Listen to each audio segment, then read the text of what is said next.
Bienvenidos a Discusión de Resultados, un espacio para divulgar los productos científicos y tecnológicos publicados por colegas en revistas arbitradas que se encuentran dentro de algún índice y que han sido revisadas por pares. En este podcast me acompaña mi colega, el doctor Juan Manuel Prado Lázaro. Juan, ¿te puedes presentar?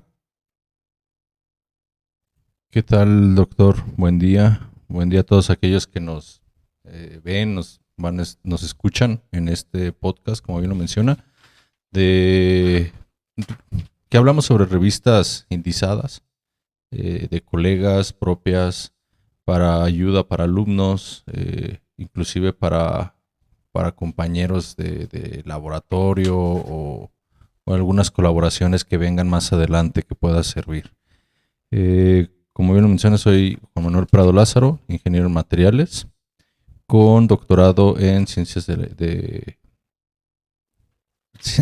la ingeniería. Perdón, se me fue la onda. Sí, es que andaba pensando en todo y en nada. Hoy andamos más dormidos, Juan, también. Sí, hoy andamos como medio desconectados. Doctor, pues la búsqueda por tener nuevos invitados ha ido siendo un poco más simple. Afortunadamente, y gracias a los invitados de semanas pasadas, pues hemos tenido la fortuna de tener una buena cantidad de gente que se ha acercado, otras a las cuales hemos invitado y sin dudarlo nos han dado respuesta positiva. Para este capítulo pues no fue la excepción. Viene un compañero desde maestría, doctorado una parte, viene siendo de posgrados directamente con el Tecnológico Nacional de México, y tengo entendido que la Universidad Michoacana de San Nicolás está realizando su doctorado. Colaborador de nuestro primer invitado, el doctor Ángel Ramos.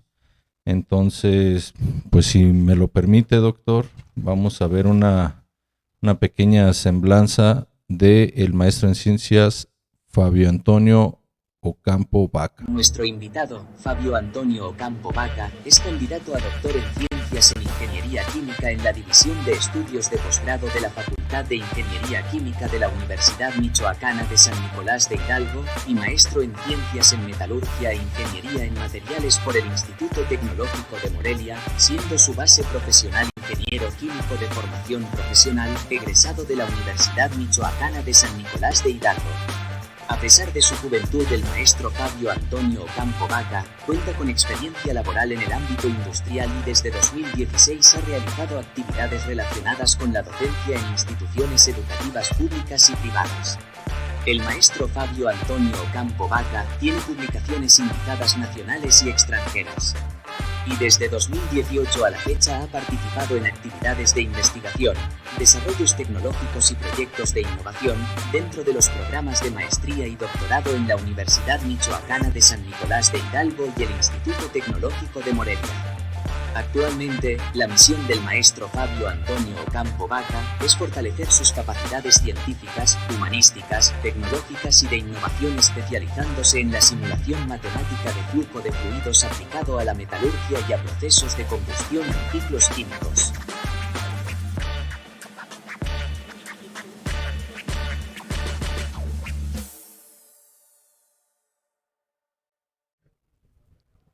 Maestro Fabio, bienvenido a este espacio de divulgación. No sé si te gustas presentar o algo faltó en nuestra semblanza que pusimos. Bueno, primero un saludo, doctor Israel, doctor Juan Manuel, y al auditorio creciente también del canal, saludo. Y pues muchas gracias por la invitación. Para mí es un gusto, un placer estar aquí con ustedes. Pues sí, básicamente lo que vimos ahí en el video es lo que vengo haciendo. Pues mi nombre es Fabio Antonio Ocampo Vaca, soy ingeniero químico egresado de la Universidad Michoacana. Posteriormente realicé la maestría en Ciencias en Metalurgia aquí en el Tecnológico de Morelia, y actualmente estoy haciendo un doctorado en Ciencias en Ingeniería Química en la Universidad Michoacana. Sin embargo, pues sigo colaborando con los doctores de aquí del tecnológico. Bueno, Fabio, maestro, primero agradecemos también tu presencia, el tiempo que te tomaste para aceptar y venir a este programa, este podcast. Sabemos que tienes algunas actividades que más adelante retomaremos, pero pues nos hiciste el favor y el espacio para poder asistir.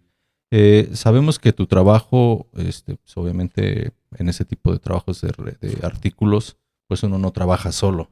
Entonces, tengo entendido que, como lo mencionamos hace tiempo también, hace unos segundos, colaboraste con el doctor Ángel y otros doctores.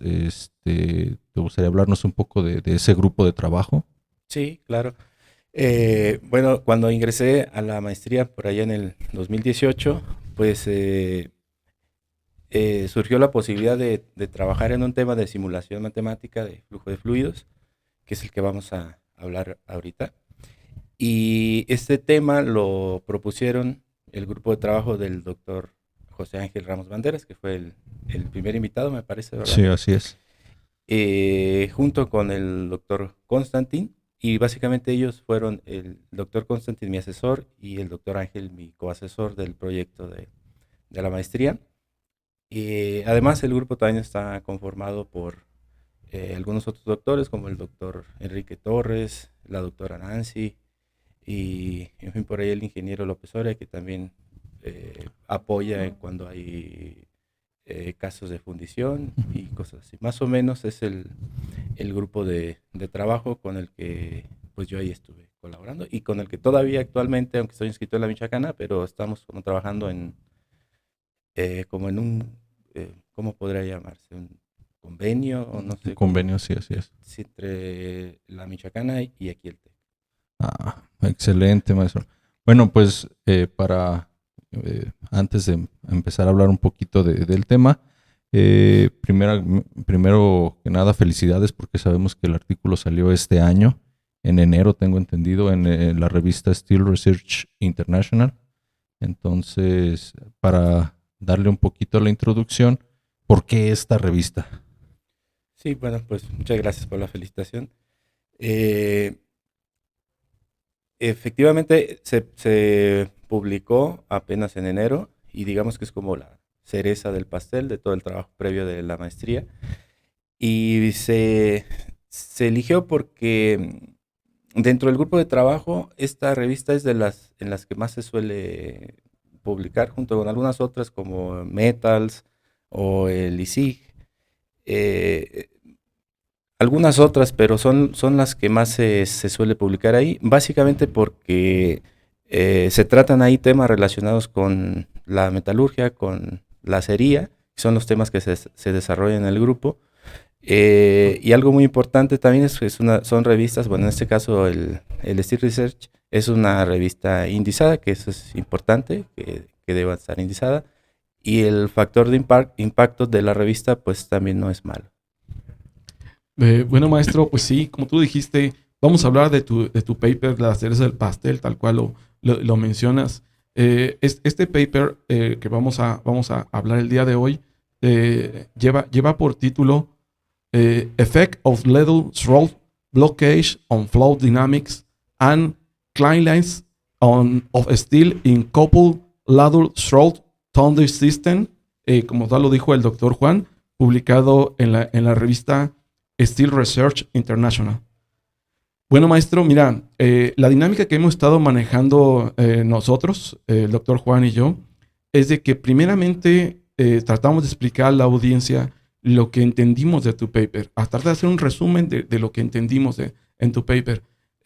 Ya lo hemos platicado, hay algunas palabras que se nos confunden porque venimos de diferentes áreas de trabajo y entonces le llamamos de una forma a algún componente y en inglés de otra forma y bueno, se hace un relajo, ¿no? De cómo se le llama en la literatura, en la práctica y en idiomas diferentes, ¿no? Por favor, tú, si tenemos alguna discrepancia o de la forma de cómo lo explicamos nosotros, por favor, corrígenos, ¿no? El otro camino es de que también, ya que empezamos nosotros a hacer ese resumen, y que tú nos ayudaste en corregirnos en algunas precisiones de las palabras que utilicemos, vamos a empezar a hacerte preguntas. Esas preguntas, siéntate en la total libertad de tomarte el tiempo que gustes. Nosotros te apoyaremos con ayudas visuales, tanto del paper como de las mismas figuras que aparecen en el paper, para mostrarte, para mostrar a la audiencia, con más claridad de qué es lo que estás refiriendo. Bueno, doctor Juan, vamos a empezar con el paper. Sí, muchas gracias. Bueno, maestro Fabio, entendemos que en el trabajo se desarrolla una simulación numérica de la etapa de vaciado en el horno cuchara hacia el distribuidor para analizar el efecto de la obstrucción sobre un patrón de dinámica de fluidos, el comportamiento térmico y la remoción de inclusiones. Se analiza la estratificación térmica del acero cuchara en una cuchara, de 150 toneladas durante un periodo de espera.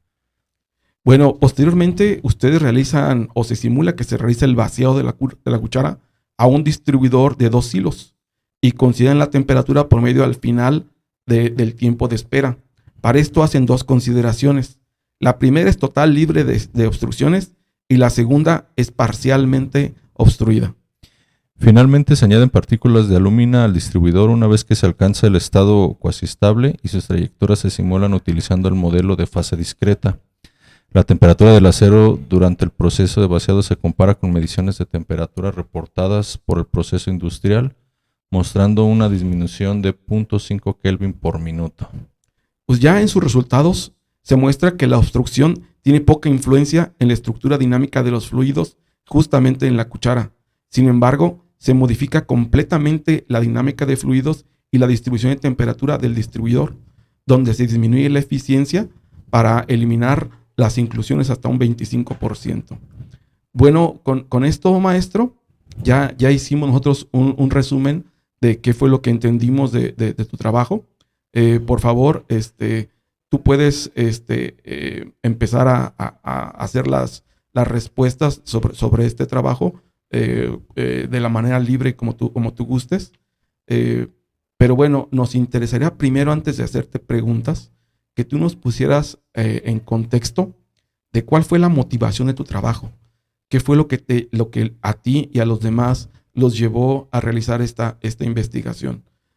Igual te repito, siéntete libre de tomar el tiempo que gustes para hacer esta explicación de la motivación de tu trabajo. Sí, muchas gracias. Bueno, en aquel tiempo, en el 2019 más o menos, que se empezó a desarrollar el trabajo, el grupo de los doctores de Dr. Ángel y el Dr. Constantin tenían colaboración con una empresa fabricadora de acero, y entonces algunos de los trabajos que desarrollábamos en el laboratorio pues tenían que ver con los procesos y ciertos problemas que tenía la empresa en ese momento. Y este tema justamente era un problema que les aquejaba a ellos en aquel momento. Lo que sucedía es que, como bien mencionan, el trabajo consistía en hacer una simulación del vaciado de la olla hacia el distribuidor. Entonces, esos son 2 equipos que están dentro del proceso de la fabricación de acero. De la olla, el acero fundido se vacía hacia el distribuidor, y el distribuidor, como la misma palabra lo dice, se encarga de distribuir a diferentes salidas. En este caso específico es un distribuidor de solamente 2 salidas, pero puede haber de más salidas. Y lo que estaba sucediendo ahí en la industria es que se les estaba bloqueando mucho la busa, y la busa no es más que un tubo que conecta la olla con el distribuidor para realizar el vaciado. Entonces, este pequeño tubo que llamamos busa se les estaba obstruyendo de manera muy continua, y es un problema, pues digamos, sustancial, porque al momento de bloquearse y no se ha terminado de vaciar la olla, por lo que se tiene que hacer es detener el proceso, cambiar la busa, poner una que no esté obstruida, y bueno, eso toma tiempo, y como todo mundo sabe, pues en la industria el tiempo representa dinero.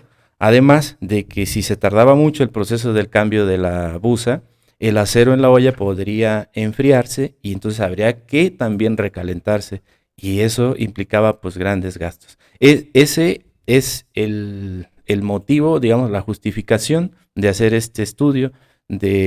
Originalmente, el trabajo pensaba hacerse la simulación también de la obstrucción, es decir, que a medida que se iba vaciando la olla, se fuera obstruyendo la busa. Sin embargo, eso representaba dificultades para la simulación que creímos que no era posible lograrse en el periodo de la maestría, quizá en un proyecto de doctorado podría ser, porque eso implicaba que las inclusiones que se fuesen depositando en las paredes de la busa modificaran la geometría y eso a su vez la malla. Ahorita en un momento más hablaré un poco más de eso, pero estas simulaciones se realizan con una técnica numérica que se llama volumen finito y necesitamos crear una geometría, un volumen y aparte discretizarla en pequeños elementos de volumen. Entonces, para simular esto de la obstrucción a medida que se va vaciando el acero, es complicado porque hay que ir modificando la geometría en tiempo, en el mismo momento en que se está realizando la simulación y luego aparte la malla. Entonces, implica más cosas que no era para un trabajo de maestría. Entonces lo que se optó es por hacer dos casos, uno donde la busa está completamente libre, es decir, sin obstrucción, y otro donde ya está obstruida, es decir, nos brincamos el paso del proceso de adición de las partículas para generar la obstrucción. Simplemente dijimos, bueno, ya está obstruida y vamos a analizar qué es lo que empieza a suceder. Entonces básicamente eso es lo que hicimos, un proceso de vaciado de la olla, analizando qué pasaba cuando la busa estaba obstruida. Muy, muy interesante todo lo que mencionas. Digo, yo estuve trabajando un tiempo en la industria de fabricación del acero y me surge una duda porque la verdad ya no me acuerdo. Ahora sí que con respecto a la busa. Cuando colocas una busa para el momento del vaciado, ¿la busa es precalentada o la busa va directo a temperatura ambiente? ¿Tienen diferentes, o en tu caso manejaron alguna busa en específico? Porque yo sí recuerdo que había busas completamente rectas o con alguna geometría, entonces, bueno, por ahí, para sacarnos de esta duda. Sí, mira, el dato de si va recalentada o no, no lo conozco muy bien. Yo me imagino que sí, que debería de ir, porque si no, ese choque térmico podría también afectar el grado, ¿no? Sí, a lo mejor que termine por solidificarse el acero, o no sé. Okay. Y en caso de la geometría de la busa, sí, hay distintas geometrías. Nosotros usamos la geometría de la busa en particular de esa empresa. O sea, nos proporcionaron datos, tanto de la geometría de la olla, de la busa y del distribuidor. Muy bien. Y que aprovechando, tiene por lo que mencionabas de la geometría, tiene una pequeña sección cónica al inicio, luego una parte intermedia recta y termina también abriendo un poco más el diámetro. Sí, bueno, preguntaba porque la verdad yo tampoco no me acuerdo, o sea, estuve en un tiempo, no era mi área específicamente en la que estuve laborando, pero nunca me pregunté ni recuerdo haber visto si se precalentaba o no, entonces, pero puede ser un dato importante porque yo también supondría que se precalienta, porque se vería afectado el momento del vaciado, empezar a la solidificación por ahí. Bueno, maestro, pues por ahí en tu trabajo, pasando un poco a la parte del modelo, ahorita que estabas hablando sobre figuras, formas, en la figura 1, específicamente 1A, nos muestras una geometría del horno cuchara y del distribuidor.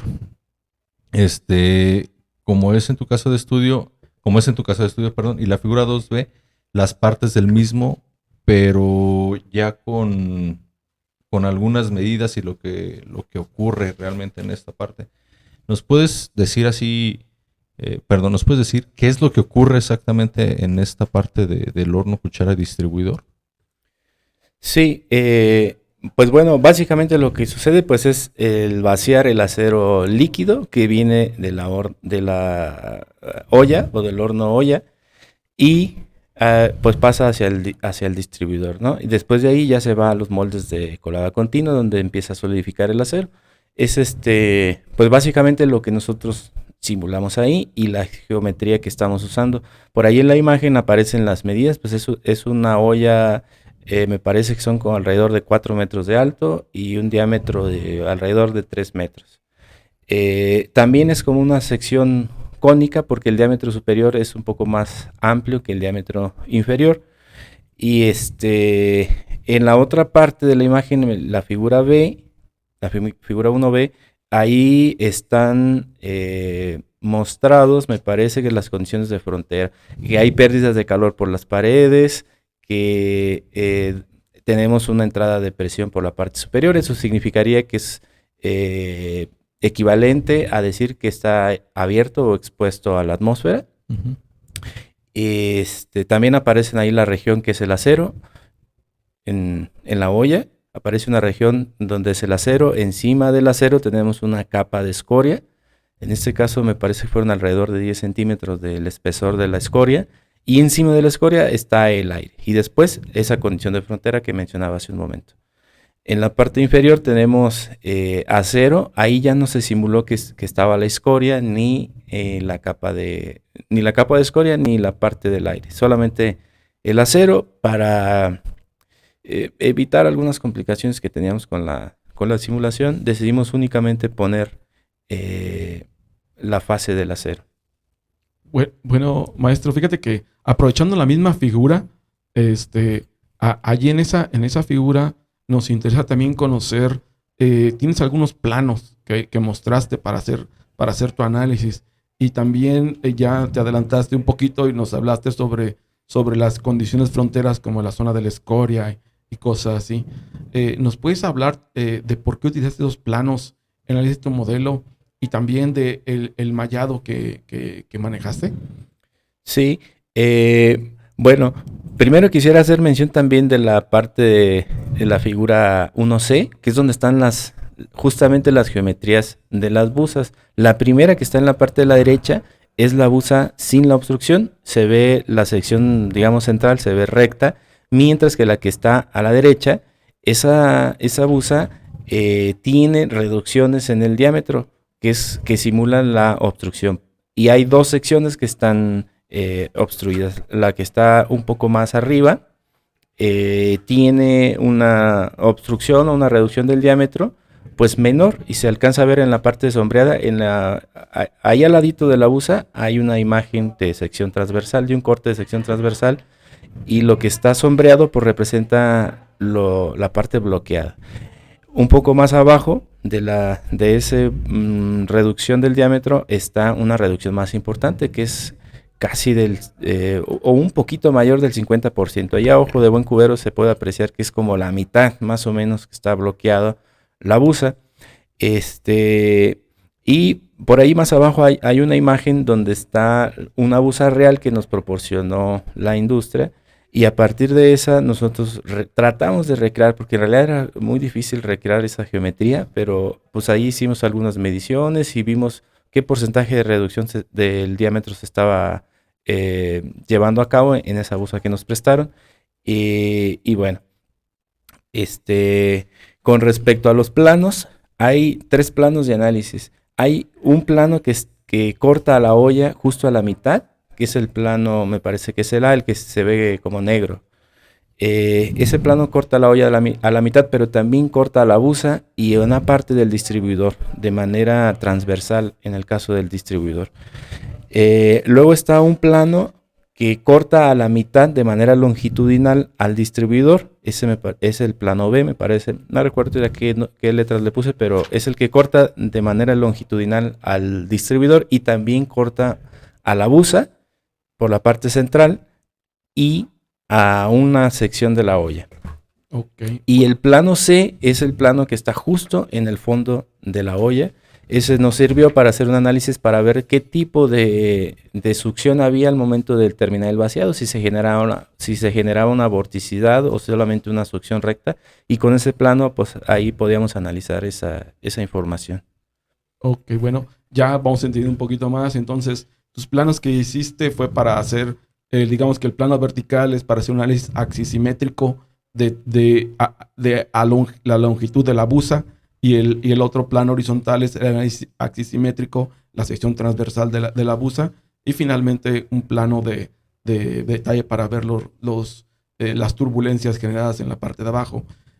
Bueno, doctor, mira, ya viendo en detalle, pues ya con estas figuras vimos así una parte somera, amplia del estudio, pero nos gustaría entrar más al detalle. Veo que en tus figuras 2 y 3 ya pones detalles de tu análisis. Estas figuras resultan interesantes porque ya nos muestras los detalles de lo que ocurre dentro del horno, el distribuidor y el difusor que tú manejas, ¿no? ¿Nos puedes platicar un poquito más sobre qué es lo que está realmente ocurriendo en estos detalles del horno? Sí, en esa imagen se muestra ahí la malla que justamente ahorita me acababa de preguntar y se me pasó responderle. Ahí estamos viendo detalles de la malla. Primero, decir que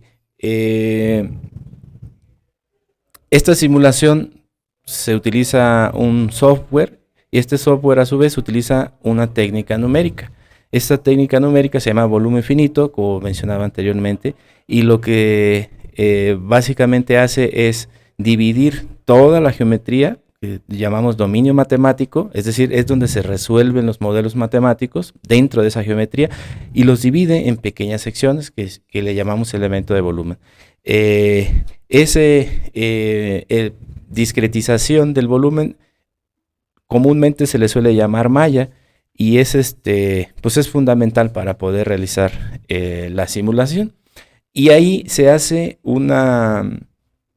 muestra los detalles un poco de la malla en la región sobre todo de la busa y del inhibidor de turbulencia que está en el distribuidor, la parte de abajo que parece una cajita. Esto porque en la parte donde están las obstrucciones en la busa, si pueden observar en la imagen, se ve un poco más oscuro. Eso es porque ahí la malla está más fina. Es decir, son elementos más pequeños porque la geometría era muy complicada. Es decir, se intentó recrear la obstrucción, entonces era una geometría pues que no es muy uniforme, es angulosa. Entonces los elementos de volumen tenían que ser más pequeños para poder caber ahí. Estos elementos pues eran de tipo tetraedros, o pequeñas pirámides o pequeñas cuñas que se iban acomodando en esa geometría complicada. Y lo mismo en el lo mismo en el inhibidor. En el inhibidor de turbulencia, ahí parece como si fuera una caja, pero en realidad no es una caja. Es un inhibidor que tiene unas muescas laterales, que incluso el doctor Ángel por aquí platicaba justo sobre ese inhibidor de turbulencia, pero para yo poderlo mallar de manera más adecuada, lo que hice pues, fue una técnica de englobarlo como si fuera en una cajita y ahí usar elementos tetraédricos que se adecuaban de mejor manera. Pero no es esa realmente la geometría, es solamente una cajita que utilicé para mallar dentro del inhibidor. Fabio, también, bueno, sabemos que utilizaste el ANSYS Fluent. Sí. Y el algoritmo, no sé si está bien dicho, PISO o es PISO para problemas transitorios, y que consideraste 4 suposiciones. La primera de ellas es que el acero y la escoria contenidos dentro del dominio matemático se consideran como fluidos newtonianos, y estos fluidos al inicio de la solución ocupan el volumen indicado para cada fase. La segunda de ellas es la condición de no deslizamiento que ocurre en todas las paredes, la fuerza de gravedad que actúa sobre el eje y es negativo, y se consideran pérdidas constantes de calor a través de las paredes de la cuchara y del distribuidor. Sin embargo, en la superficie superior, tanto de la cuchara como en la del distribuidor, se consideran condiciones de contorno adiabáticas. Esto que mencioné, pues tiene relación con la tabla 1 y 2 que muestras en tu artículo sobre las propiedades de lo que acabo de mencionar. ¿Qué nos puedes decir? ¿Por qué utilizaron estas 4 suposiciones? y cómo lo relacionas con lo que presentas en la tabla. Sí, bueno, pues esas consideraciones son importantes para poder llevar a cabo la simulación. Una de ellas, que básicamente el fluido cuando llega o toca la pared, en ese momento no se mueve, o sea, en el espacio que ocupa la pared no hay movimiento del fluido. Entonces, pues eso trata de recrear justamente la pared que existe en la olla real, ¿no?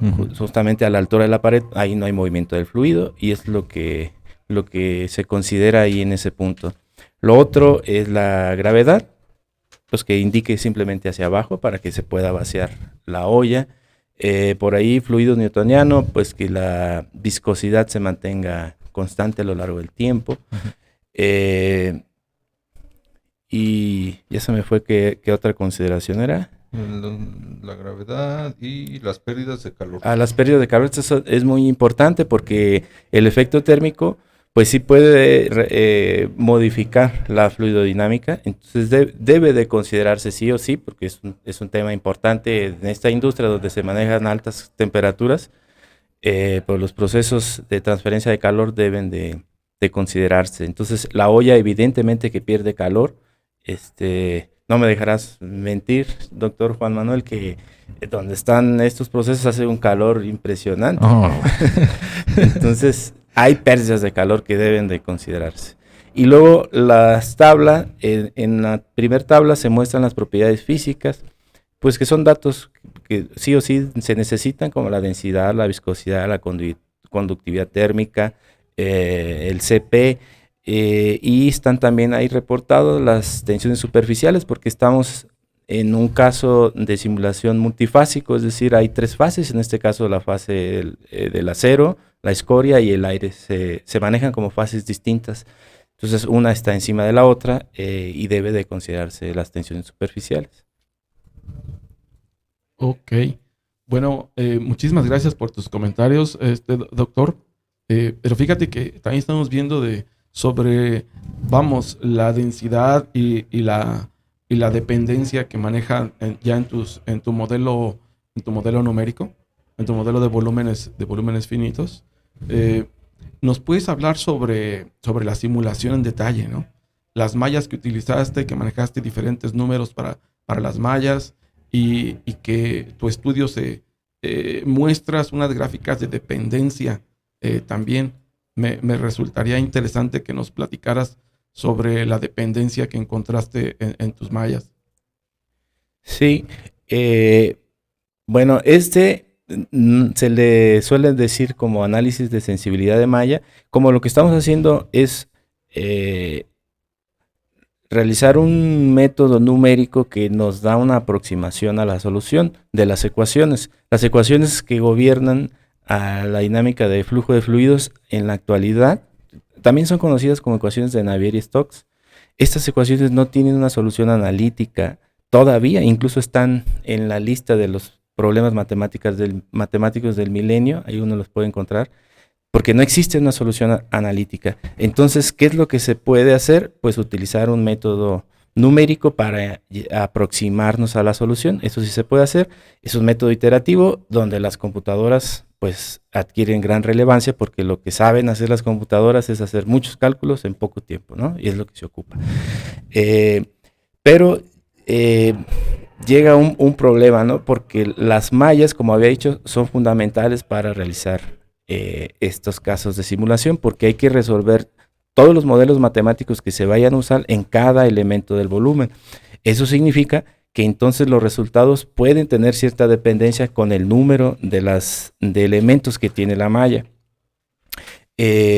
O sea, pues que puedo obtener yo resultados distintos dependiendo de qué malla utilice, de cuántos elementos tenga la malla. Y esta parte pues debe de hacerse siempre, esta parte del análisis de sensibilidad de malla, porque entonces alguien podría preguntarme, oye, ¿por qué usaste esta malla y no esta otra si los resultados dependen del número de elementos? Pues bueno, con una gráfica como esta pues se puede responder fácilmente, ¿no? Diciendo que llega un momento en el que aunque uno aumente mucho o aumente el número de elementos de la malla, ya los resultados no varían. Entonces ya no tiene caso que se sigan usando mallas más refinadas.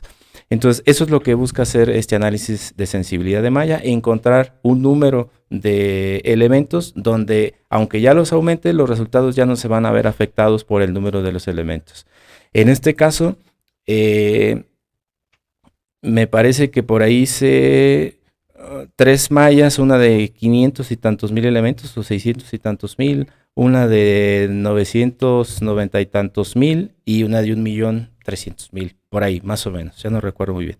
Y entonces lo que se registra ahí en la gráfica es que los resultados de la malla 2 y la malla 3 prácticamente son los mismos, es decir, ya no tiene caso que yo utilice una malla de 1.300.000 elementos, si la de 990 y tantos mil elementos me dan los mismos resultados.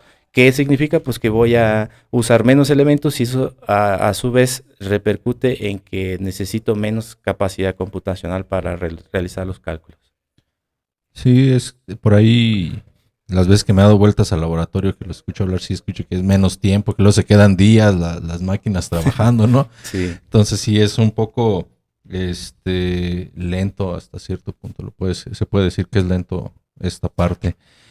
Fabio, por ahí sabemos que las ecuaciones, hace unos instantes mencionabas sobre ecuaciones gubernamentales, y pues para ustedes son el pan de cada día, ¿no? O sea, es de cajón saberlas, o mínimo lo entiendes porque luego cambian de acuerdo a la situación, a lo que estás realizando. Sí. Y para este caso, ¿puedes decirnos cuáles son las ecuaciones que utilizaste y el porqué de haber seleccionado estas?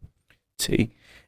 Básicamente la mecánica de fluidos está gobernada por tres principios, que es la conservación de masa, la conservación de cantidad de movimiento y la conservación de energía.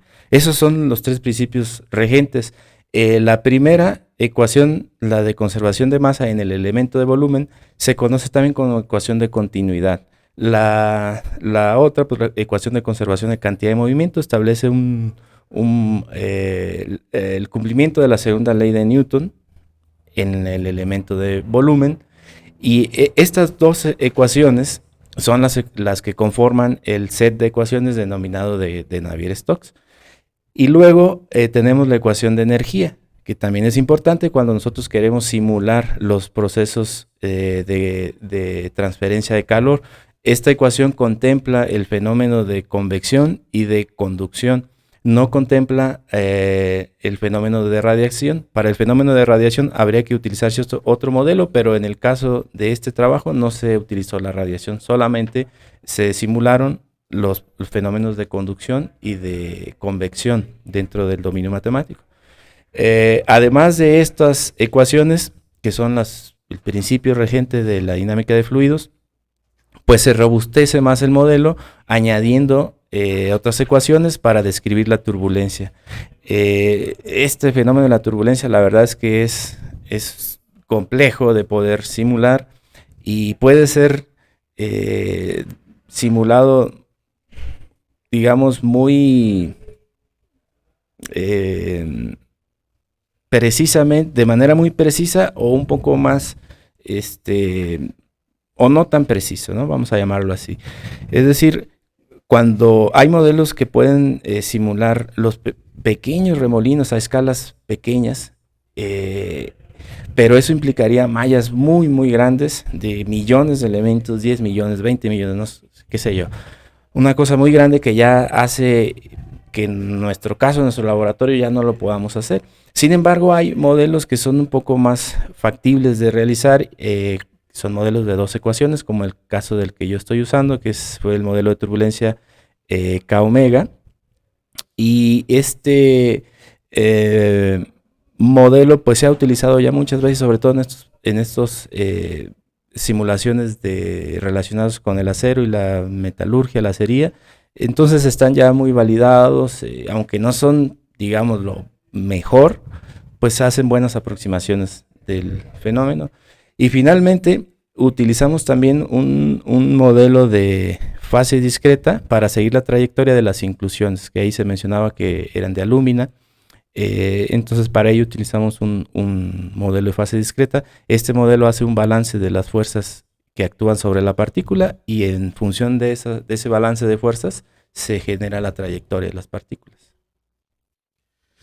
Muy interesante, maestro Fabio. Fíjate que ya en este momento de la plática, ya revisamos los materiales y los métodos que utilizaste para hacer tu estudio. A este momento no te hemos preguntado nada de resultados. Simplemente hemos platicado sobre cómo lo hiciste y lo que requiriste para hacer tu estudio. Ahora nos interesan ya tus resultados. A mí en particular me interesan los resultados sobre temperatura.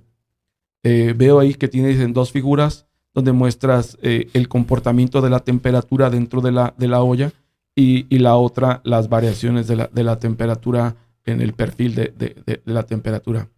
¿Qué nos puedes rescatar de los estudios de temperatura que hiciste? Sí, bueno, pues sucede un fenómeno, digamos, curioso. Antes de vaciarse la olla, está en una torreta, es decir, en esta torreta hay 2 ollas. Una que se está vaciando y otra que está esperando para ser vaciada. En cuanto se termina de vaciar una, la torreta gira y entonces ya está preparada la otra olla para ser vaciada. Eso sucede en la industria. Sin embargo, mientras se está vaciando una olla, la otra está esperando ahí y eso implica que está perdiendo temperatura la olla a través de las paredes del refractario. Entonces, en la industria nos dijeron que más o menos tenían un tiempo de espera de alrededor de 18 minutos, mientras la torreta giraba y se empezaba a vaciar. Entonces nosotros simulamos las pérdidas de calor de la olla en esos 18 minutos y se observa pues un fenómeno curioso, es decir, una estratificación térmica, donde la parte del acero más caliente se va a la parte superior, mientras que el más frío se va a la parte inferior y se generan pues ahí, como se puede ver en la imagen, la parte verde, pues ese es el acero más frío. Y si hay una diferencia sustancial, me parece ahí que de alrededor de 15 y 20 grados entre la parte superior y la parte inferior. Entonces, eso es curioso porque a mí me llama la atención porque en la industria ellos no pueden ver esta imagen. Entonces, podrán tener algún sensor en algún lugar determinado de la olla, pero puede ser engañoso porque depende de en qué altura de la olla pongan el sensor. Pueden leer una temperatura que a lo mejor no representa la temperatura, digamos, promedio o del acero. Y en la gráfica que se muestra ahí al lado de la figura, pues simplemente se ve la temperatura medida desde el fondo hasta la parte superior por la región central de la olla. Entonces vemos cómo al inicio está fría y al final va aumentando la temperatura. Y pongo ahí una línea roja donde pues yo sugiero que más o menos, porque está difícil decir cuál es la temperatura promedio de la olla, aparte ahí solamente se ve un plano, pero ese fenómeno sucede en las 3 dimensiones de la olla, entonces se hace todavía más complejo poder determinar cuál es la temperatura del acero. O sea, pues está estratificado. Entonces yo ahí pongo una línea donde digo, pues quizá 1840, creo dice ahí. Sí. Y básicamente eso es los resultados que se obtuvieron después de simular ese tiempo de espera. Pues ahorita que hablas sobre tiempo de espera, Fabio, 18 minutos se me hace mucho tiempo para lo que es industria y sobre todo para la parte de pérdidas de calor, ¿no? Porque 20 grados... Yo recuerdo que nosotros sacamos una olla de la parte de fusión directamente a refinación y nos decían, oye, me mandaste bien frío el acero. Pues, ¿cuánto es frío, no? O sea, las primeras veces ya en industria, no, pues es que viene 10 grados abajo de lo que normalmente llega y dices, ay, güey, ¿eso es frío? O sea, sí. Nosotros lo vemos como 10 grados no es nada. Pero en industria 10 grados cuesta dinero volver a subir esa temperatura o más para tratar de mantenerla en lo que se debe de. Por ahí también a mí me llamó la atención mucho sobre un comportamiento de unos vectores que vi en la figura 6 sobre los planos, sobre el plano 1 me parece, o así lo entendí yo, para la olla. Y esto pues se refleja en los casos 1 y 2 de lo que trabajaste en diferentes tiempos. ¿Qué comportamiento es el que se observa de estos vectores? ¿O por qué es este comportamiento vectorial que presentas en tu artículo? Sí, en esas imágenes queríamos hacer una comparación del comportamiento del acero mientras estaba vaciando en los dos casos. Es decir, el caso uno es el caso donde la busa está sin obstrucción y el caso 2 es donde la busa está obstruida. Entonces ahí queríamos ver qué tanto podía afectar esa obstrucción en la fluidodinámica en la olla. Y la verdad es que si observamos los vectores, no hay mucha diferencia. Por ahí se genera una recirculación en la sección que le puse yo ahí el 1, es en la esquinita, es en la parte opuesta de donde está la descarga de la olla. Ahí se empieza a generar una recirculación y se observa en los dos casos.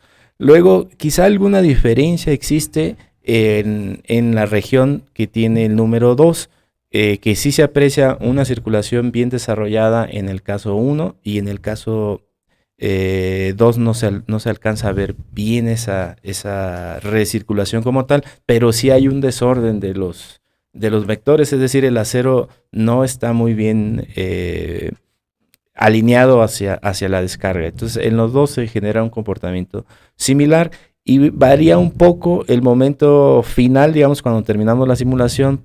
La terminación la terminé cuando empezó a haber arrastre de la escoria, es decir, ya el nivel del acero era tan bajo que la succión empezó a jalar a la escoria. Entonces ahí sí hubo una diferencia. Uno, híjole, si mal no me acuerdo, uno terminó en 1922 segundos y el otro en 1936 segundos.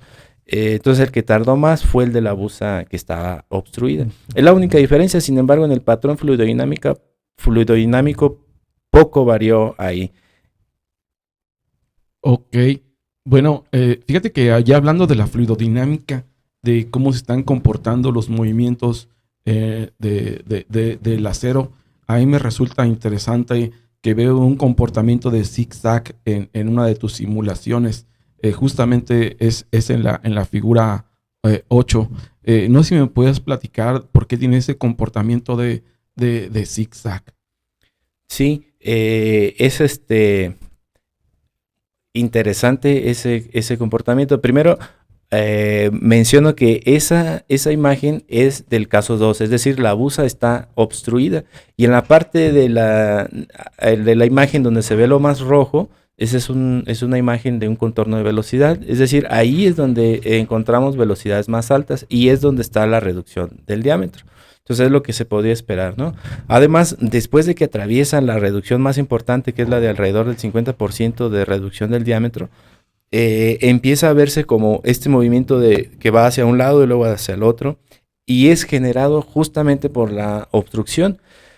Pero además de que es generado, lo más importante es las consecuencias que ese movimiento tiene después para la limpieza del acero, porque al final, cuando el acero pasa hacia el distribuidor, es básicamente el último lugar donde todavía podemos quitar inclusiones.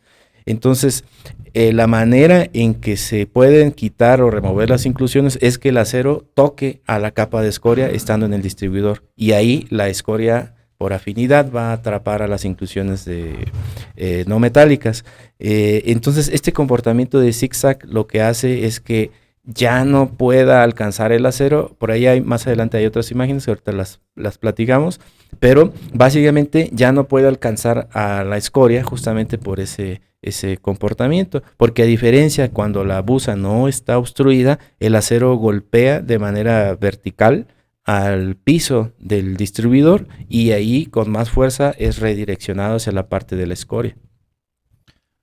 Hablabas, Fabio, precisamente de lo que es el vaciado y cómo ocurre una recirculación y cómo todavía alcanzas a atrapar ciertas inclusiones en la escoria.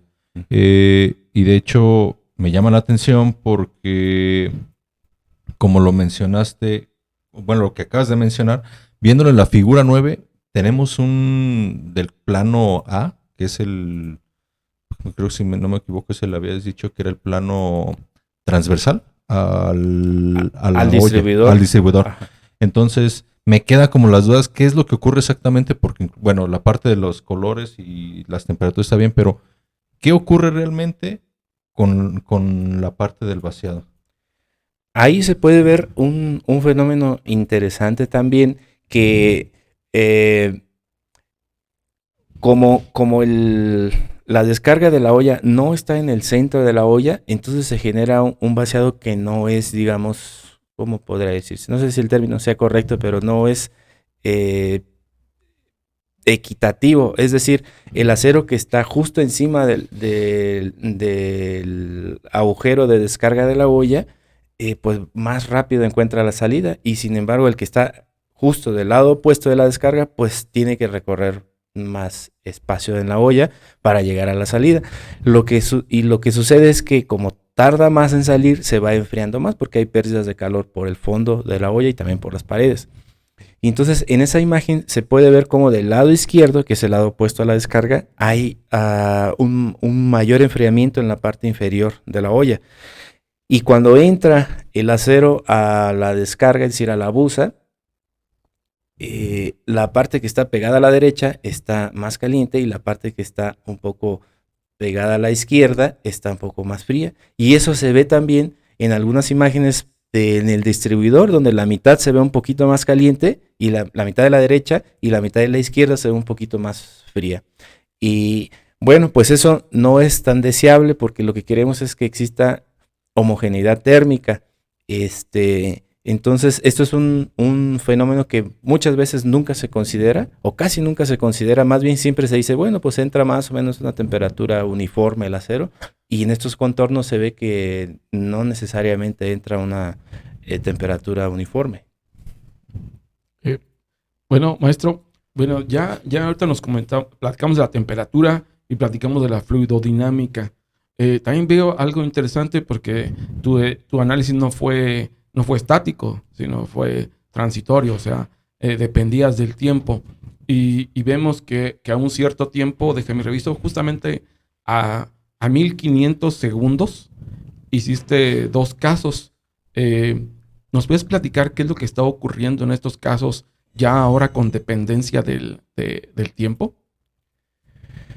Bueno,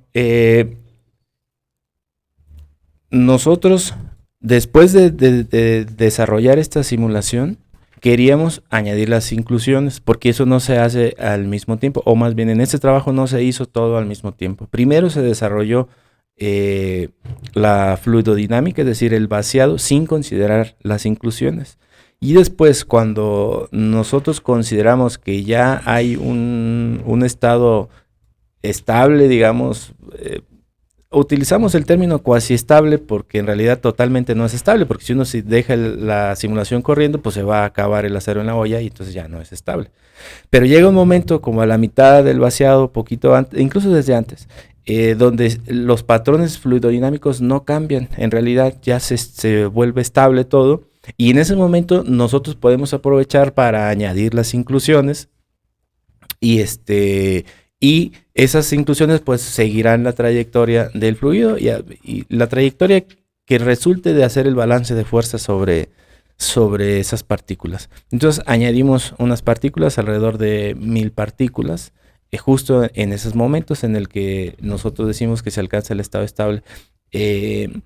Para el caso de la busa que no estaba obstruida, se alcanza rápido, quizá 200 o 100 segundos de ahí en adelante, hasta antes del vaciado, no cambia mucho la fluidodinámica, hasta antes, perdón, del arrastre de la escoria. Sin embargo, para el caso de la busa obstruida, ahí sí fue complicado, porque ese movimiento de zigzag del acero, pues era continuo, o sea, no se quedaba ahí, sino que estaba moviéndose continuamente por efecto de la obstrucción. Sin embargo, pues decidimos en ese momento, a los 1000 o 1500, me parece, 1500, pues colocar las inclusiones. Básicamente fue esa la razón para en ese justo momento introducir las inclusiones, y ahorita más adelante por ahí hay algunos resultados de las inclusiones que los comento en un momento. Fabio, por ahí también, bueno, ahorita hemos hablado solamente o casi todo del plano A. Con respecto al plano B de los casos de estudio, durante los diferentes tiempos del vaciado que se mencionaron anteriormente, ¿qué observamos en esta sección del plano B?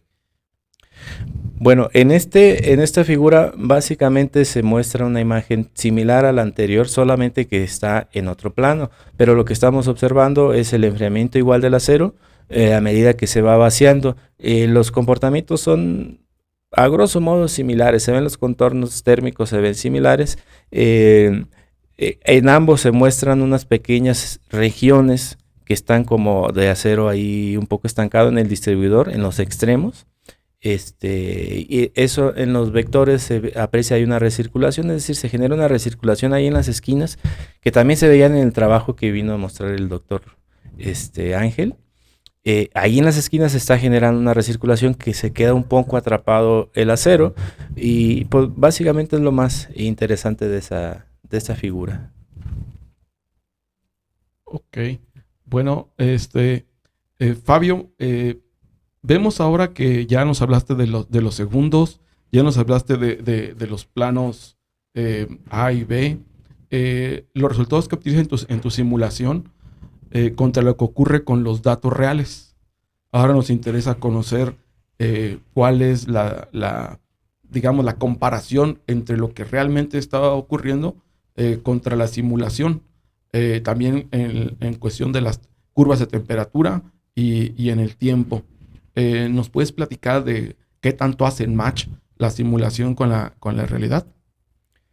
Sí, en esa primer gráfica está graficado la temperatura que se reporta en la industria que más o menos en promedio pierde la olla. Ellos nos dicen que aproximadamente se pierde una temperatura de 0.5 Kelvin por minuto. Y entonces nosotros mostramos ahí unas curvas que no son exactamente una línea recta, sino que varía un poco, o sea, se sale del comportamiento de línea recta, sin embargo no se desvía mucho del comportamiento de enfriamiento de 0.5 Kelvin por minuto. Yo puedo atribuir que este comportamiento a que, de acuerdo a los contornos que había mostrado anteriormente, pues no hay una uniformidad en la térmica en el acero. O sea, hay regiones que están un poco más frías, hay regiones que están un poco más calientes, y esa tendencia exacta de una línea recta pues es complicado de poderla tener. Yo supongo que en la industria pues también tienen alguna aproximación, porque no pueden medir la temperatura en todo el cuerpo del acero. Y en la otra gráfica lo que se tiene son las salidas la temperatura, a las salidas del distribuidor para el caso 1 y para el caso 2. En el caso del caso 2, las que son me parece que son las que tienen punteaditas la gráfica. Sí, las dos que terminan un poco más arriba, es decir, terminan un poco más caliente, están más juntas esas temperaturas. Eso quiere decir, repito, que cada una de esas líneas es la temperatura medida en las diferentes salidas del distribuidor. Entonces, mientras más juntas estén, significa que hay más homogeneidad térmica en el acero, porque está saliendo prácticamente a la misma temperatura de un lado que del otro. Mientras que en el caso 1, donde la busa estaba sin obstrucción, se aprecian un poco más distantes las líneas. Eso quiere decir que hay menos homogeneidad térmica, y puede entenderse porque la obstrucción, por ese movimiento de zigzag, favorece la homogeneización térmica. Sin embargo, pues afecta a la limpieza del acero. No nos olvidamos obviamente de lo que mencionaste sobre la parte de las inclusiones. De hecho, es prácticamente la última figura que nos presentas en tu artículo, y va de acuerdo a lo que decíamos, a la remoción de inclusiones para ambos casos, para busa obstruida y la busa completamente libre. ¿Cuál es la relación que existe en la trayectoria de las inclusiones para los dos diferentes casos y los tamaños que se estudiaron o que se pueden percibir en esta figura? Sí, bueno, como había mencionado anteriormente, después de que se alcanzó este estado cuasi estable, añadimos las las partículas se añadieron no en la olla, sino justo en la entrada de la busa, es decir, al fondo de la olla. Ahí añadimos las partículas y se siguió la trayectoria de estas partículas. Se hicieron varias corridas, creo que hay de ahí a ver si no me acuerdo mal, 1 micra, 5 micras, 10, 20 y 40 me parece. Entonces, lo que se observa ahí es que en la primera gráfica es el porcentaje de remoción de estas inclusiones. Entonces podemos ver que a medida que las inclusiones son más pequeñas, pues resulta todavía más complicado removerlas. Es decir, las inclusiones de un diámetro de 1 micra, pues prácticamente las que hay en el acero se van a ir al acero a solidificarse, porque es muy complicado poderlas remover. A medida que aumenta el diámetro de la inclusión, es más fácil atraparla en la escoria. Sin embargo, allí en las gráficas se ven 2 barras. La más oscura es la busa que no está obstruida y la que está en un gris más clarito es la busa que está obstruida. Es decir, en todos los casos de estas corridas siempre se atrapó más las inclusiones cuando la busa no estaba obstruida. Y no sé si pudiéramos ir a una figura que está más arriba donde se muestran unas líneas de flujo. A ver, vamos a ver, tú me dices, doctor. Sí. Maestro, ¿es esta? Más para arriba. ¿No es esa? No, se me hace que no va a estar por ahí. Ok. Y aquí esa fue tu última figura. Seguimos con esta. No está. Bueno, era esa. Esa imagen. Ahí podemos ver en la imagen las dos que están en la parte inferior. El comportamiento de las path lines o de las líneas de flujo. La penúltima imagen, si no recuerdo qué inciso tiene, pero en ella la busa no está obstruida y entonces se ve cómo las líneas del flujo alcanzan a rebotar o redireccionarse y tocan la escoria o la interfaz del acero con la escoria.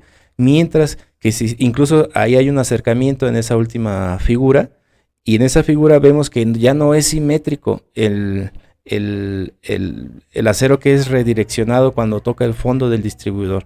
Entonces vemos cómo, voy a llamarlo así, una línea de flujo, un brazo de ese flujo, no alcanza a tocar la parte de la interfaz de la escoria y se va directo hacia la salida. Entonces todas las inclusiones que vayan ahí no alcanzan la interfaz de la escoria y no son removidas, entonces se van directamente hacia las salidas. Entonces eso es lo que en la gráfica se muestra, que por qué, o más bien es el porqué en la gráfica se muestra un mayor porcentaje de atrapamiento de inclusiones cuando la busa no está obstruida.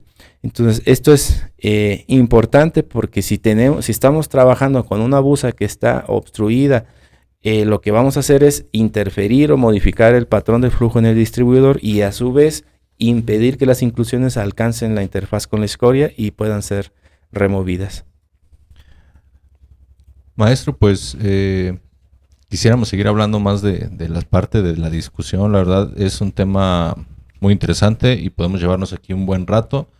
Y estoy seguro que hay imágenes, gráficos que no pudiste incluir en tu artículo, pero que son igualmente de importantes. Pero pues tenemos que pasar la parte de las conclusiones.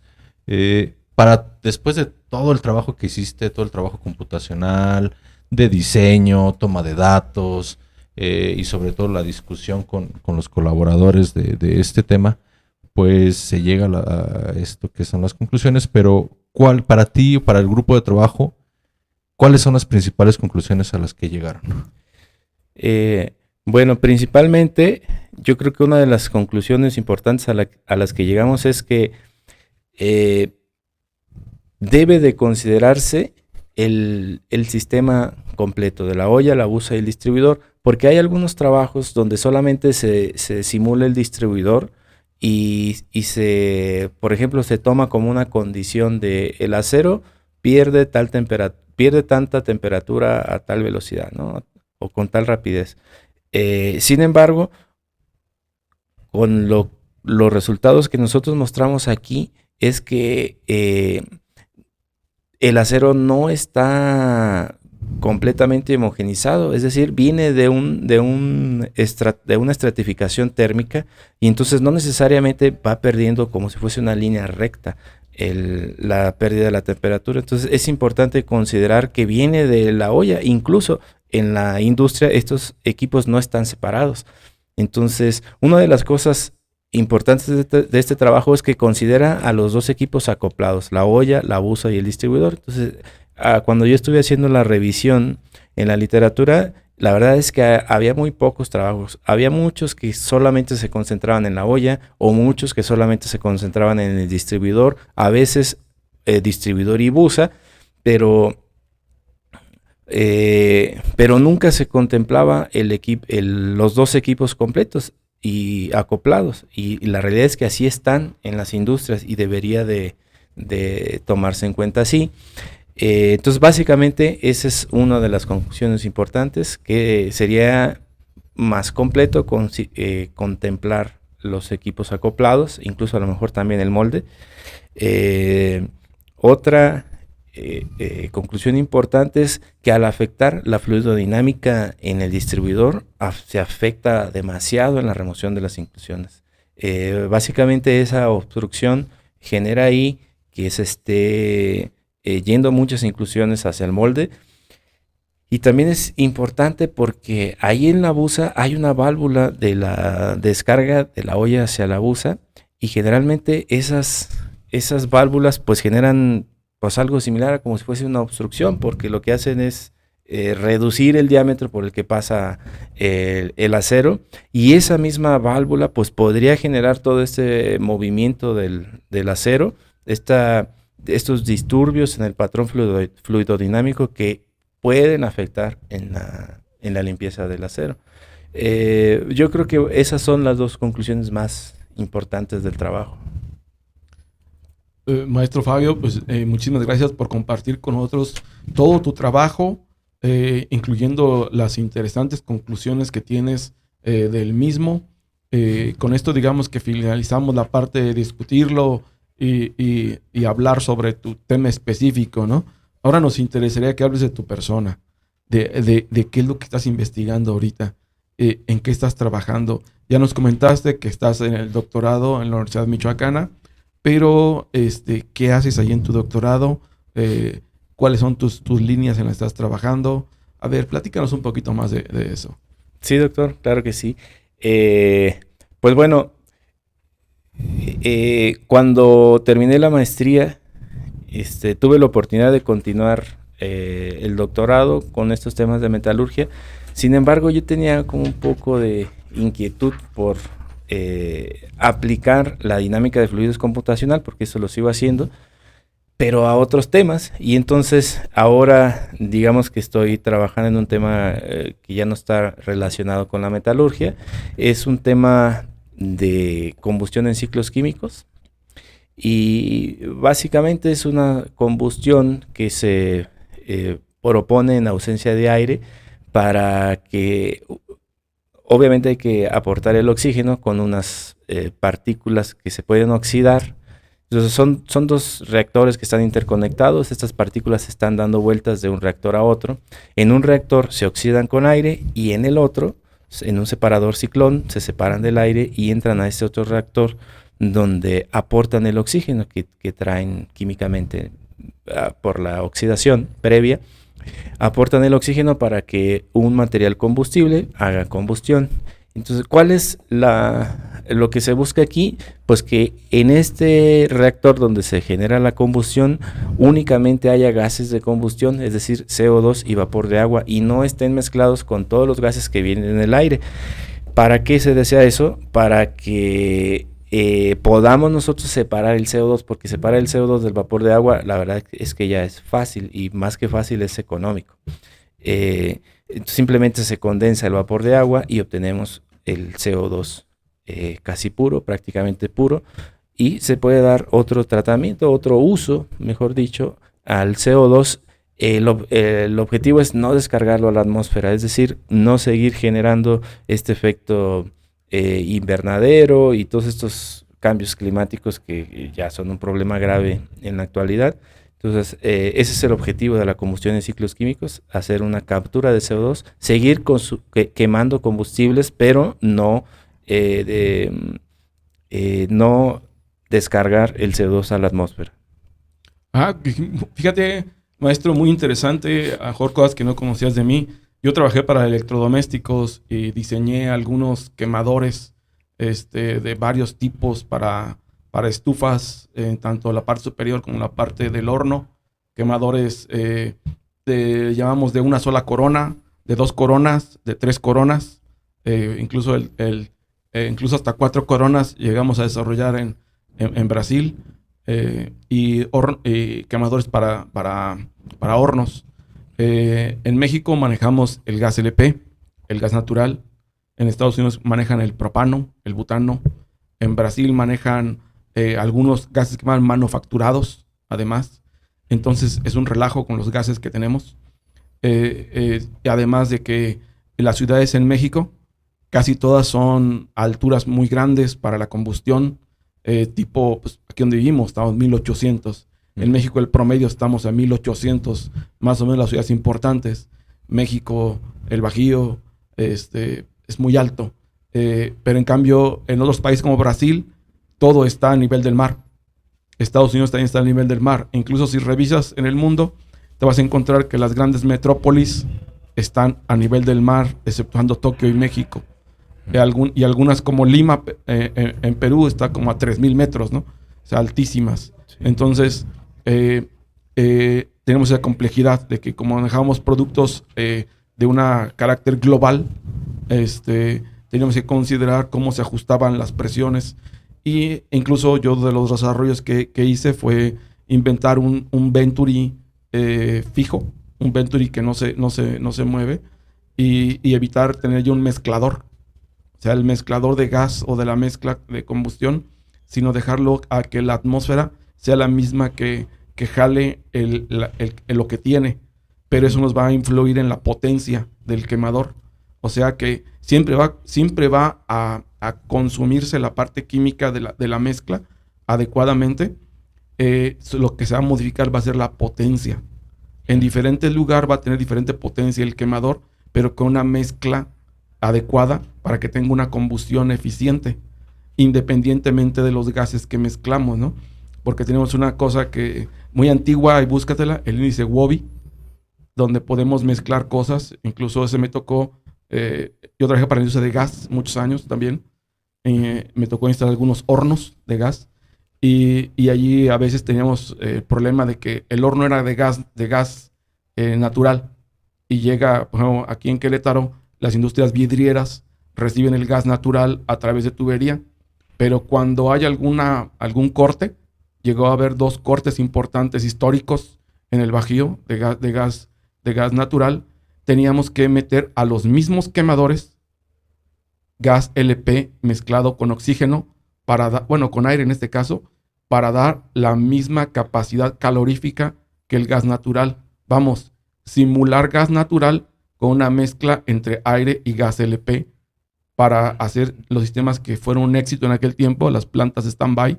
Vendimos cientos de esas plantas porque todo el mundo prefería tener ahí el gas LP de reserva por si se iba el gas natural y hacer el cambio. Sí. O sea que si requieres algún comentario o simplemente platicar sobre diseño de quemadores, yo trabajé diseño de quemadores industriales y diseño de quemadores de uso doméstico. Muchas gracias, doctor. Interesante todo el trabajo que he desarrollado. Sí. ¿Sí, Juan? Sí, perdón. Fabio, aparte de lo que estás realizando en el doctorado en la universidad, te hemos visto por aquí en el tecnológico. ¿Qué actividades realizas aquí? Tengo entendido que das algunas clases, es lo que me gustaría saber. ¿Qué clases das? ¿Cuántos alumnos tienes? Compártenos un poco de esta. Sí, Pues se dio hoy la oportunidad de poder dar algunas clases por honorarias. Quisiéramos una placita, pero... Sí. Pero bueno, en el Departamento de Ciencias Básicas, ahí tenemos la oportunidad de dar clases en la carrera de mecatrónica, de bioquímica y ahorita también de ingeniería en materiales. Las materias que estoy dando es de electromagnetismo. Por ahí también un laboratorio de física para el grupo de ingeniería industrial. Y pues todos los días vengo aquí al TEC a dar las clases, pero además a seguir trabajando porque, como había mencionado, estoy trabajando como en vinculación. Estoy inscrito en la Michoacana, pero en realidad yo sigo haciendo mi trabajo aquí en el laboratorio de simulación matemática del Instituto Tecnológico y pues trabajando en el grupo del doctor Ángel, doctor Constantin. Que bueno, fíjate que voy a aprovechar este momento que hablas sobre las diferentes carreras en las que estás apoyando para que obviamente, es más, lo puedes dejar hasta como tareas, a ver, vayan a ver el video y échenme un ¿cómo se dice? Un trabajo ahí respecto a lo que se te entrevistó. Esto con el fin obviamente de llegar a más gente. Claro. Porque es una de las cosas que hemos discutido aquí con el doctor, creo que lo mencionó muy al principio de la entrevista, que luego ni los alumnos leen nuestros trabajos. O sea, estoy seguro que por ahí has de tener 1 o 2 alumnos que trabajen contigo directamente para titularse, ya sea licenciatura, maestría, y luego les dice, o alumnos de clase, ¿no? Les dices, oye, hay que leer un artículo, tráiganme un resumen, vamos a comentarlo el siguiente día de clase, y muchos pues no lo hacen, ¿no? Sí. Y es una de las cosas que pues obviamente les pedimos a todos nuestros invitados. Pero antes de pasar a esa parte de pedirte ese favor, me gustaría como retroalimentación para el doctor Israel, para mí, para próximos capítulos, que nos dieras una retroalimentación de esta entrevista. ¿Cómo te sentiste? ¿Qué esperabas de esto? Y bueno, no sé, ¿qué nos puedes... inclusive darme ahí algunos tips, ¿no? O sea, estamos abiertos a todo, vamos empezando. No, pues primero, pues muy contento y agradecido de que me hayan invitado, eso es lo primero. Creo que es una idea pues muy buena el hacer este podcast, porque pues nos da la oportunidad de hacer difusión de nuestros trabajos, incluso podríamos alcanzar a más personas que puedan interesarse en alguna línea de trabajo. Aquí han venido varias personas y varios doctores, investigadores que manejan distintas líneas de investigación. Entonces es muy bueno, yo lo veo con mucho potencial y sin duda seguirá creciendo. ¿Cómo me sentí? Pues muy cómodo. La verdad es que, pues a ti pues te conozco desde que yo estaba en la maestría, por ahí estabas tú en el doctorado en ese entonces. Sí, así es. Estábamos en el mismo pasillo. Al doctor Israel, pues también desde aquel entonces, nunca había tenido la oportunidad de platicar mucho con el doctor Israel, pero bueno, lo conozco desde que estaba en la maestría. Y pues nada, solamente comentarios de agradecimiento y de felicitaciones por el trabajo que están haciendo y pues mis mejores deseos que siga progresando. Gracias. Ok. Bueno, Fabio, pues muchísimas gracias por estar aquí con nosotros y qué bueno que lo comentas porque la intención de esta podcast es divulgar nuestro trabajo y el trabajo de los colegas para que llegue de una manera más cómoda a mucho más público.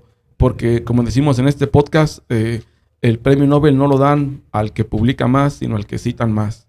Entonces necesitamos citas. Tanto nosotros en lo personal como nuestros colegas en general. Necesitamos que nos citen y para eso te vamos a pedir, porfa, ya que salga tu video, que nos ayudes a divulgar este trabajo entre tus amigos, familiares y conocidos una vez que tengas tu archivo subido. Entonces, maestro, muchísimas gracias por acompañarnos. Ya ahora solamente resta que nos despidamos. El doctor Juan, ¿tienes algún comentario sobre esto? Sí, pues maestro, nuevamente muchas gracias. Como bien lo mencionas, pues ya tenemos algunos años de conocernos, estuvimos por ahí trabajando, pues más que trabajando, de repente nos tomamos un tiempo libre, hay que ser muy sinceros en esa parte, el cafecito, inclusive hablar de fútbol, temas diversos, ¿no? Sí. Entonces, la verdad me da mucho gusto tenerte en el programa, que hayas aceptado la invitación, sobre todo porque pocas veces tenemos o hemos tenido el placer de platicar sobre trabajos. Las veces que me doy vueltas por ahí al laboratorio es de cómo están, cómo vas, pues estoy haciendo aquí, algunas dudas que tenemos, recomendaciones, y se acabó prácticamente nuestras pláticas, ¿no? Sí. Y agradezco que hayas venido a compartir tu tema, que tengamos esta oportunidad que tuvimos esta oportunidad de platicar de tu trabajo. Yo espero que próximamente tengas un nuevo artículo, lo vamos a estar esperando con ansias, y créeme que cuando lo tengas eres bienvenido de asistir.